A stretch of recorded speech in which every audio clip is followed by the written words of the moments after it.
കോതമംഗലത്ത് LDF trade യൂണിയനുകൾ സംയുക്തമായി മെയ് ദിനാചരണം നടത്തി. റാലിയും സമ്മേളനവും ഉണ്ടായിരുന്നു. കോതമംഗലത്ത് LDF ട്രേഡ് യൂണിയനുകൾ സംയുക്തമായി സംഘടിപ്പിച്ച മെയ് ദിനാചരണത്തിൽ നിരവധി തൊഴിലാളികളും നേതാക്കളും പങ്കെടുത്തു. റാലിക്ക് ശേഷം നടന്ന സമ്മേളനം CITU അഖിലേന്ത്യാ വർക്കിംഗ് കമ്മിറ്റി അംഗം MG അജി ഉദ്ഘാടനം ചെയ്തു.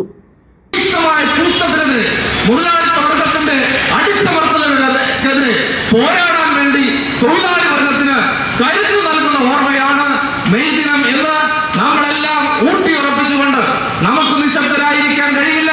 പോരാട്ടങ്ങളിലൂടെ അണിനിരക്കേണ്ടതുണ്ട്. നമ്മളെല്ലാവരും തൊഴിലാളി വർഗത്തിന്റെ ഈ പറയുന്ന അവകാശങ്ങൾ നേടിയെടുക്കാൻ ഇനിയും ഉജ്ജ്വലമായ പോരാട്ടങ്ങൾ നമ്മൾ സംഘടിപ്പിക്കേണ്ടതുണ്ട് എന്ന തിരിച്ചറിവോടുകൂടി മെയ് ദിനത്തിന്റെ ആവേശം ഉൾക്കൊണ്ടുകൊണ്ട് നമുക്ക് മുന്നോട്ട് പോകാം എന്ന് ഓർമ്മപ്പെടുത്തിക്കൊണ്ട് MS ജോർജ് അധ്യക്ഷത വഹിച്ചു.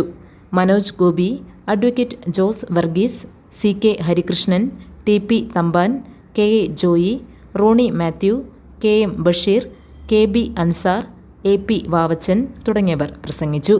CITU area secretary CPS Balan സ്വാഗതവും PP മൈദീൻ ഷാ കൃതജ്ഞതയും പറഞ്ഞു.